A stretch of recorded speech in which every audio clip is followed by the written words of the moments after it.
पढ़ते हैं वैदिक एज। इससे पहले एक रिक्वेस्ट करनी थी, प्लीज सब्सक्राइब कीजिए, लाइक कीजिए। अगर कोई प्रॉब्लम है कैसे इसको और बेटर बनाया जा सकता है तो प्लीज बताइए, मैं पूरी कोशिश करूंगी। प्लीज सब्सक्राइब कीजिए, लाइक कीजिए।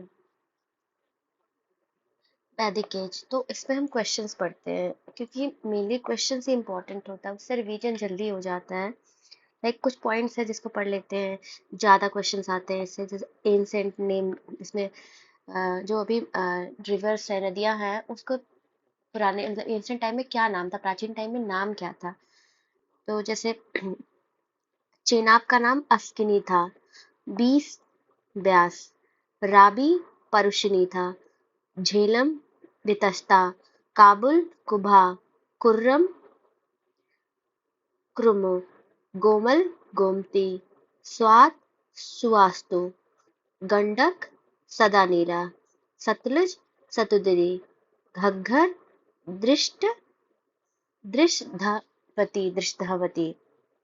और ये आर्यों का होम क्या था, तो उसके यहाँ पे लाइक बड़े अलग अलग स्कॉलर्स ने अपने अलग अलग राय दी है। जैसे कश्मीर और हिमालय रीजन तो एल डी काला ने बोला है। ब्रह्मारसी देश ने ब्रह्मारसी देश ये है गंगाधर जहा ने बोला है। सेवन इंडस स्टेट ये अविनाश चंद्र दास ने।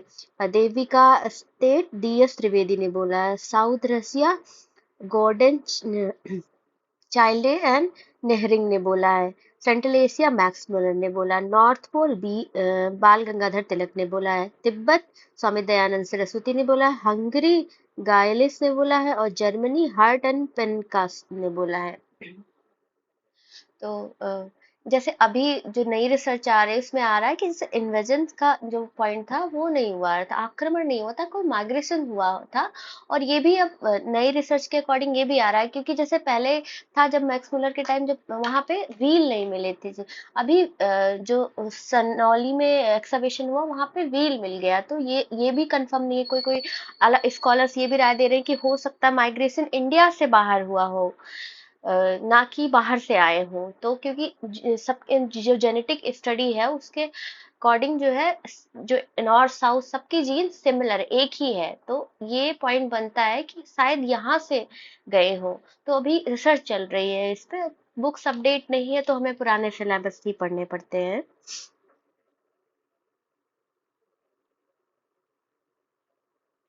क्वेश्चंस करते हैं, क्वेश्चन सही रहेगा।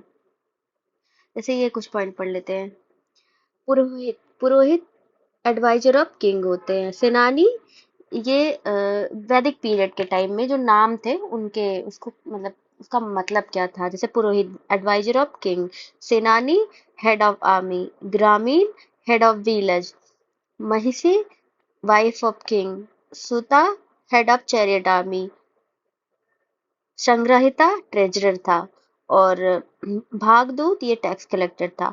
अक्षवैप ये थे अक्षवैप ये अकाउंटेंट थे। और पालगौल मैसेंजर थे। और छता keeping of king household. Sir,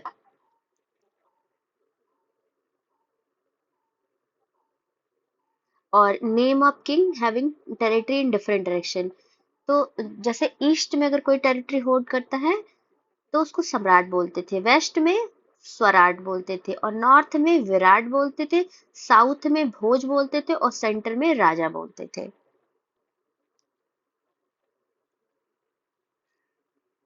हाँ, द टर्म आर्यन, अब यहाँ से क्वेश्चन स्टार्ट हो जा रहा है। The term Aryan denote a superior race. तो Aryan is a term meaning noble which was used as a self-designation by Indian Iranian people. In classical Sanskrit, the word Aryan means a nobleman. The word was used by the people of Vedic period in India as an ethnic label for themselves as to refer noble class. Scholars point out that even in ancient times, the idea of big iron was a religious, cultural, linguistic, not racial. तो इसमें है the term Aryan denote तो इसमें जैसे ये superior race लिखा है, लेकिन रियल में इंडिया और ईरान के कल्चर में ये था रिलीजियस कल्चर एंड लिंग्विस्टिक, मतलब एक नोबल मैन, एक महान इंसान को बोला जाता था। बट अभी धीरे धीरे नए इंटरप्रिटेशन में रेस है सुपीरियर रेस के भी कॉन्सेप्ट में आ गया है। The meaning of term Arya is in classical Sanskrit is a nobleman. Which one of the following oldest Veda? वेदा में कौन सा सबसे ओल्डेस्ट है? ऋग्वेदा।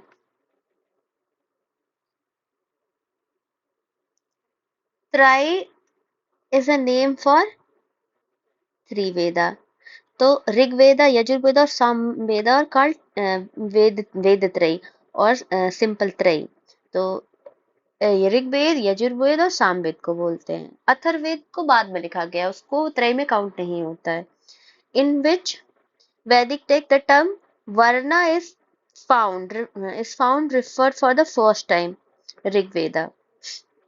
So जो Varna has been known from Rig Veda since the hymns in the Rig Veda portray the Brahmins, Kshatriya, Vaisya and Sudra. Isud forth at the creation from the, मतलब वही है कि ये सो कॉल्ड कि कोई मुंह से आया, कंधे से आया, समथिंग अभी जो कि एब्सर्ड लॉजिक है। इन विच वैदिक टेक्स्ट, बस ये याद कर लो क्वेश्चन पीरियड के लिए, in which Vedic text the term varna is found referred for the first time, तो ये ऋग्वेद है। तो Purusha Sukta related to varna system is originally found in Rigveda. अब यहाँ पे मिलाने वाला है। तो अथर्ववेद, अथर्ववेद किस है? अथर्ववेद में क्या मेंशन है? मेडिसिन। और ऋग्वेद में गॉड का grace, God grace. Yajurveda, Yajurveda में सेक्रीफाइस वगैरह कैसे करते हैं ये पर्पज प्रोसेस लिखा है, कैसे पूजा करते हैं, कैसे रिचुअल्स परफॉर्म करते हैं। और सामवेद म्यूजिक। ऋग्वेद, यहाँ पे भी ये रिपीट ही हो रहा है, ऋग्वेद हाइम्स एंड प्रेयर्स है। और यजुर्वेद में है क्या कहते हैं, रिचुअल्स है। और सामवेद में म्यूजिकल हाइम्स है। अथर्ववेद में चार्म्स है ना, स्पेल वगैरह, वो जादू टोना, झाड़ फूक, मेडिसिन, ऐसे करके जो होते हैं ना, मतलब एक इनफॉर्मल टर्म्स में बता रहे हैं कि अथर्ववेद में ये सारी चीजें मेंशन है। जैसे Rigveda consist of 1028 hymns and 10,552 mantra. Yajurveda contains description of sutras and rituals. Samved consists of many hymns which are taken from Rigved, are indeed lyrical and melodious. मतलब जो ऋग्वेद में लिखा गया है उसका जो म्यूजिकल, मतलब वो फॉर्म में, मेलोडियस फॉर्म में, जैसे गा के मतलब बताना, जैसे कोई नॉर्मल चीज लिखी गई है कोई पाठ्यक्रम में है तो उसको काव्य कर्म में बताया गया है। और Atharvaveda contain lot of knowledge of physical word, spiritual word, मतलब में बहुत सारे नॉलेज लिखा गया उस पे। और ये ऋग्वेद में 1028 हाइम्स हैं। The Rigved is the collection of hymns.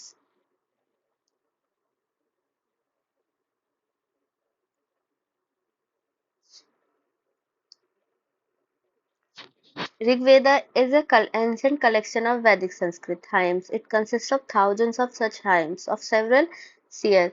Each hymn averages around 10 verses. It is one of the four canonical sacred texts, Shruti of Hinduism known as वेदा। वेदा पहले क्या होता था ना, जैसे श्रुति थे, मतलब बाद में लिखा गया है, क्योंकि एंशिएंट मतलब बहुत 10,000 5,000 सालों से मतलब गा गा के ट्रेडिशन अपने बच्चों को, जैसे क्या होता था एक मतलब वोकल फॉर्म में ट्रांसफर हुआ ये नॉलेज, कोई लिखा नहीं, रिटन नहीं था।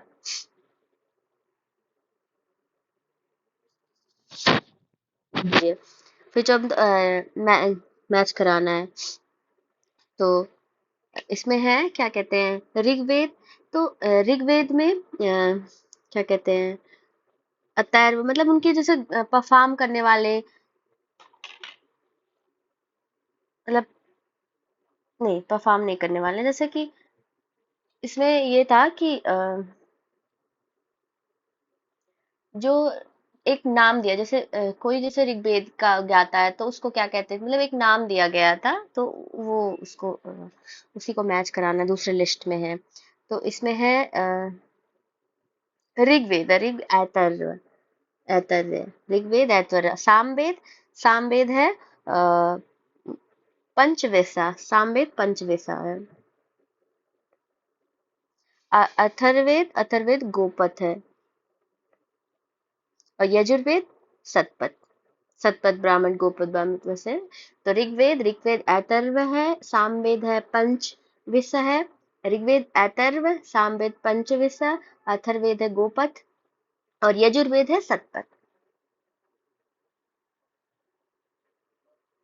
यहाँ पे लिखा है which one of the following ब्राह्मण टेक्स्ट बिलोंग टू ऋग्वेद, तो कौन सा? ऐतर्व ब्रह्म, ये बता ना टेक्स्ट। ये मतलब ऋग्वेद, सामवेद, इसके सब पार्ट भी बहुत थे, मतलब कई पार्ट में, कई काव्य में, कई चैप्टर में डिवाइड था, यूनिट होता था, तो उसके कई टेक्स्ट में डिवाइड था। ये बहुत काफी बड़ा है टेक्स्ट, तो उसको जैसे तो उसका मतलब पर्टिकुलर सब पार्ट का भी नाम था, उसको गाने वाले, उसको परफॉर्म करने वालों को भी एक जैसे गोपत ब्राह्मण तो वो होता नहीं यजुर्वेद, तो उस तरह से उसको डिफाइन किया गया था।